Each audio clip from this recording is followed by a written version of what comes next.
Welcome viewers to another video. तो आज हम लोग 121 से ऑनवर्ड जो लेक्चर्स हैं उनको डिस्कस करेंगे। तो लेक्चर का नाम है इंट्रोडक्शन टू पैरेललिज्म। तो ये हम लोग पहले भी देख चुके हैं, तो सारी वही बातें लिखी हुई हैं कि विंडोज जो है वो एक multi processor, multi processing, multi threading जो है वो ऑपरेटिंग सिस्टम है। अच्छा, इसमें जो पहली लाइन है उसमें लिखा हुआ है both are responsible for multiple flows of execution, यानी कि मल्टीपल एक्टिविटीज या मल्टीपल प्रोसेसेस को वो एक टाइम पे रन कर सकता है। अच्छा, इनमें जो बुलेट्स हैं ना वो सारी वही बातें पुरानी वाली लिखी हुई हैं। तो हम लोग इनको दोबारा से वन बाय वन देख लेते हैं। तो इसमें जो पहला पॉइंट है उसमें वो ये कह रहा है कि मेजर जो टास्क है उसको सब टास्क में डिवाइड किया जाता है। ठीक है, उसके बाद जो है उनको प्रोसेसर जो है वो एलोकेट किया जाता है अगर वो मल्टी प्रोसेसर इन्वायरमेंट के अंदर रन कर रहे हैं। अदरवाइज जो है उनको टाइम एलोकेट होगा, यानी कुछ टाइम के लिए एक जो है वो थ्रेड एग्जीक्यूट होगी, फिर दूसरी को चांस मिलेगा, फिर तीसरी को चांस मिलेगा। दूसरे पॉइंट को देखते हैं। दूसरे पॉइंट में ये लिखा हुआ है कि जो सब टास्क है वो जब अपना काम कंप्लीट कर लेंगे तो जो मास्टर प्रोग्राम है उन सारे वो सब टास्क को वो मर्ज करेगा। ठीक है, उनका जो भी रिजल्ट होगा।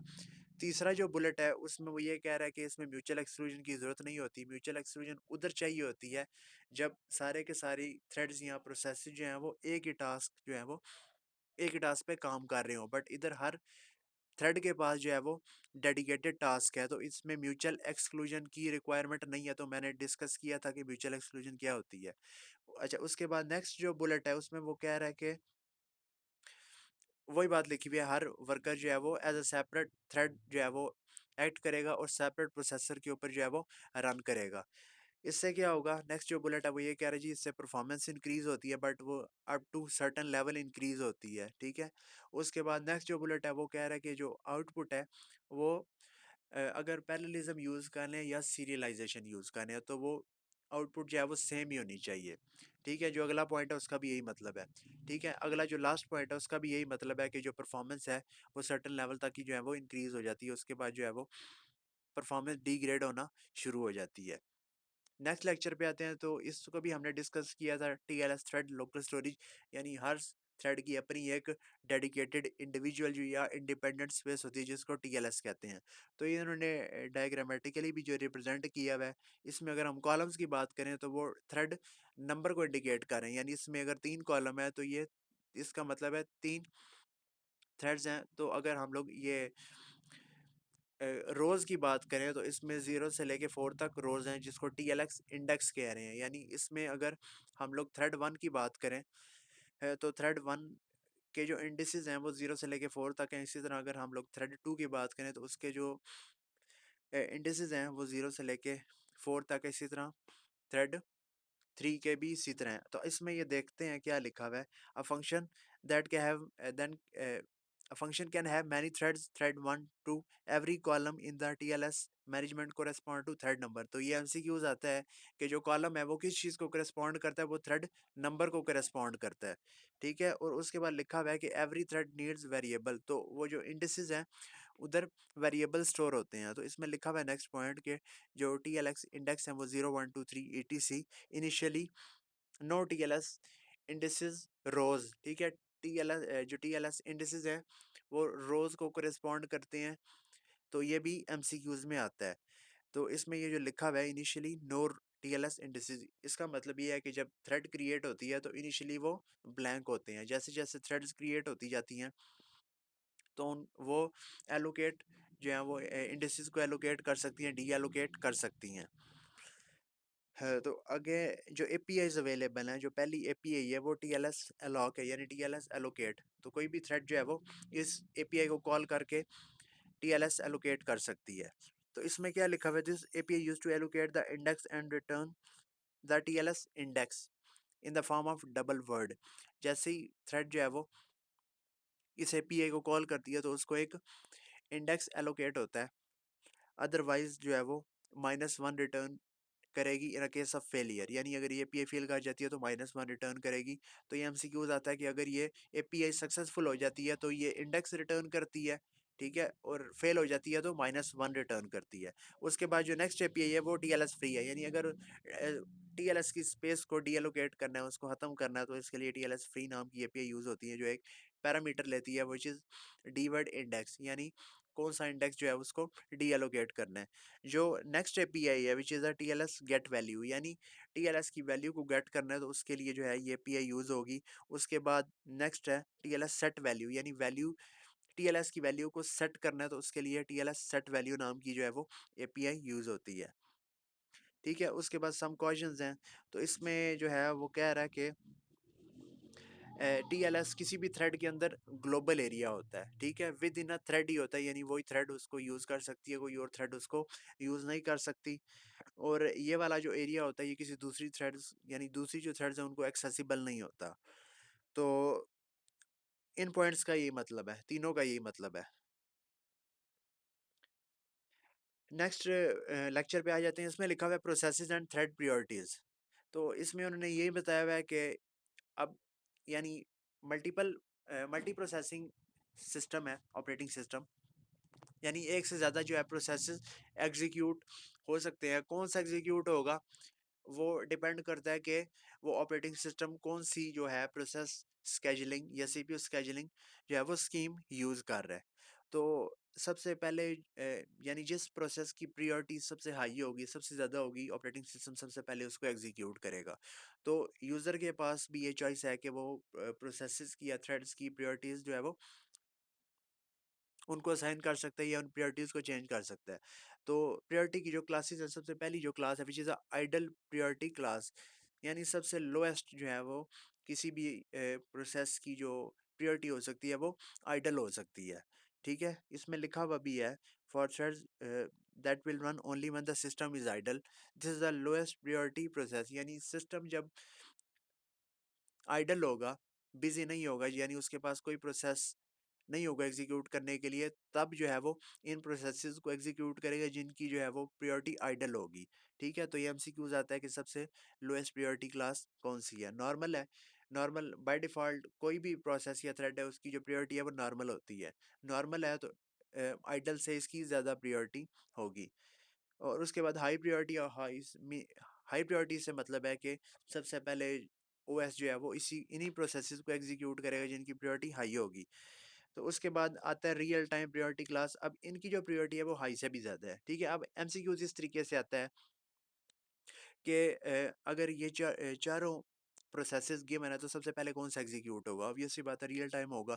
अगर ऑप्शन में रियल टाइम नहीं है तो सबसे पहले हाई होगा। इसी तरह अगर हाई नहीं है तो नॉर्मल होगा, नॉर्मल नहीं है तो आइडल होगा। तो इस तरीके से एमसीक्यूज बनते हैं। तो आगे एपीआई अवेलेबल है। सबसे पहली जो एपीआई है which is a set priority class, यानी किसी प्रोसेस की या थ्रेड की प्रायोरिटी को सेट करना है तो उसके लिए जो प्रायोरिटी यूज़ होती है which is a set priority class. तो इसमें जो पैरामीटर्स हैं वो दो हैं, एक तो एच प्रोसेस है यानी उस प्रोसेस का हैंडल जिसकी प्रायोरिटी को सेट करना है, और D priority, D W priority, D word, इसका मतलब है कि प्रायोरिटी क्या सेट करनी है। उसके बाद गेट प्रायोरिटी है, नेक्स्ट जो एपीआई गेट गेट प्रायोरिटी है, यानी किसी प्रोसेस की अगर प्रायोरिटी चेक करनी है तो उसके लिए जो एपीआई अवेलेबल है तो उसके लिए ये वाली एपीआई, किसी प्रोसेस की प्रायोरिटी चेक करनी है तो उसके लिए गेट प्रायोरिटी क्लास की जो एपीआई है वो यूज़ होती है। अच्छा, इसमें ना ये शॉर्ट क्वेश्चन आता है कि प्रायोरिटी सेट और गेट करने के लिए कौन कौन सी एपीआईज अवेलेबल हैं, तो उनका नाम और उनके जो पैरामीटर्स हैं वो लिखने होते हैं। ठीक है, उसके बाद जो है ये आगे दो और एपीआईज हैं।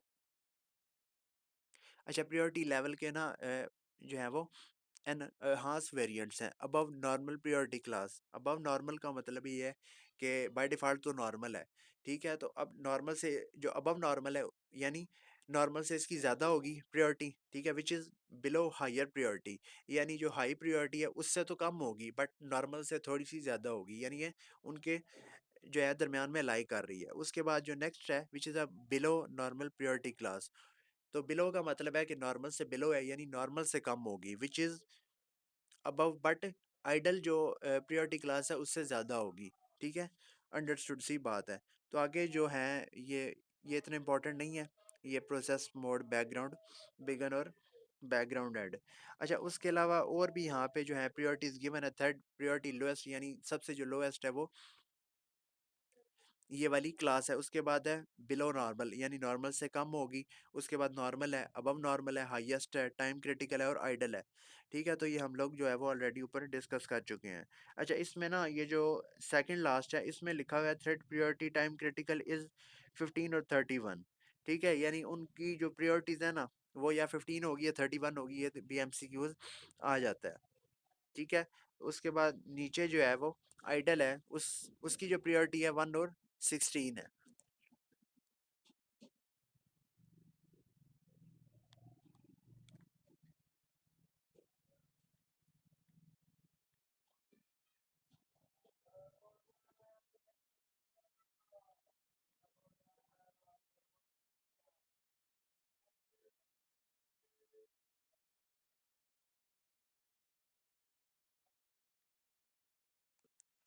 अच्छा, उसके बाद जो नेक्स्ट एपीआई है, यानी थ्रेड की अगर, अच्छा इसमें एक और ऊपर पॉइंट लिखा हुआ है, thread priorities can be set, उनकी जो रेंज गिवन है वो +-2 है, तो ये भी एमसीक्यू आ जाता है कि उनकी रेंज क्या है। उसके बाद जो next API which is set thread priority, यानी प्रायोरिटी सेट करने के लिए जो एपीआई है, प्लस नेक्स्ट जो उसके आगे एपीआई है गेट थ्रेड प्रायोरिटी, यानी उसकी प्रायोरिटी गेट करने के लिए एपीआई यूज होती हैं। उसके बाद जो नेक्स्ट पॉइंट ये है कि अच्छा ये जो लास्ट में एपीआई लिखी हुई है बोल्ड में, set priority, set thread priority boost, यानी अगर किसी थ्रेड को सीपीयू यूज करने का चांस नहीं मिल रहा, यानी उसकी प्रायोरिटी इतनी कम है, तो ये एपीआई कॉल करके ग्रेजुअली उसकी जो प्रायोरिटी है उसको इंक्रीज किया जा सकता है, उसके लिए जो है वो ये एपीआई यूज होती है। उसके बाद नेक्स्ट लेक्चर पे आ जाते हैं थ्रेड स्टेट्स में। तो ये भी इंपॉर्टेंट है, इसमें इसमें भी जो है वो काफ़ी एमसीक्यूज आते हैं। तो जो पहला पॉइंट है उसमें ये लिखा हुआ है, thread is in a running state, अगर थ्रेड किसी कोई भी थ्रेड अगर रनिंग स्टेट में, तो इसका मतलब है वो सीपीयू यूज कर रही है। एक से ज़्यादा थ्रेड भी जो है वो रनिंग स्टेट के अंदर हो सकती हैं, कि अगर जो सिस्टम है वो मल्टी प्रोसेसर है, एक से ज़्यादा उसमें प्रोसेसर है, तो पहला जो बुलेट है उसका ये मतलब है।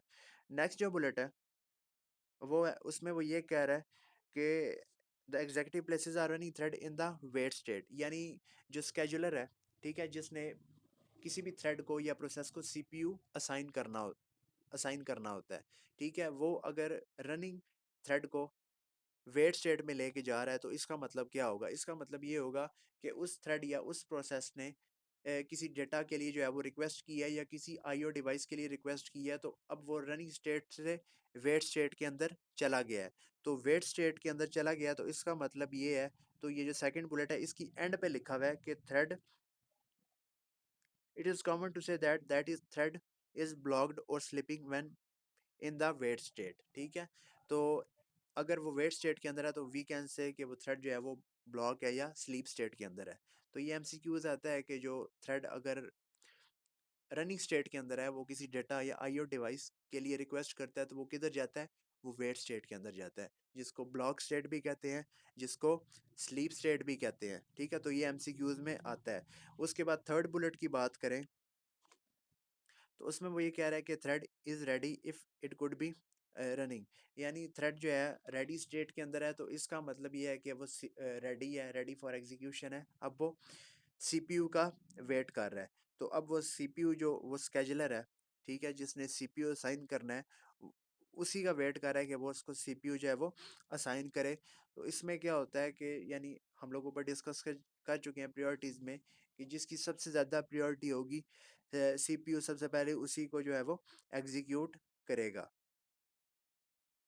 तो इसी बुलेट में, यानी जो थर्ड बुलेट है, इसमें इसके लास्ट में लिखा हुआ है, the thread moves through the stand by state before entering the ready state, यानी जो थ्रेड यानी कोई भी थ्रेड है वो रेडी स्टेट में कब आएगा, जब वो स्टैंड बाय स्टेट से गुजर जाएगा। यानी स्टैंड बाय स्टेट वो वाली स्टेट है जिसमें जो है वो यानी किसी भी थ्रेड या प्रोसेस को एग्जीक्यूशन के लिए जितनी भी इंफॉर्मेशन, जितना भी डेटा चाहिए होता है, वो इस स्टेट में आके वो गैदर करता है, ठीक है। तो रेडी स्टेट में आने से पहले उसको स्टैंड बाई स्टेट से गुजरना पड़ता है। तो इस पॉइंट का मतलब ये है, तो ये भी एमसीक्यूज आता है, ठीक है। तो अगले बुलेट की अगर बात करें,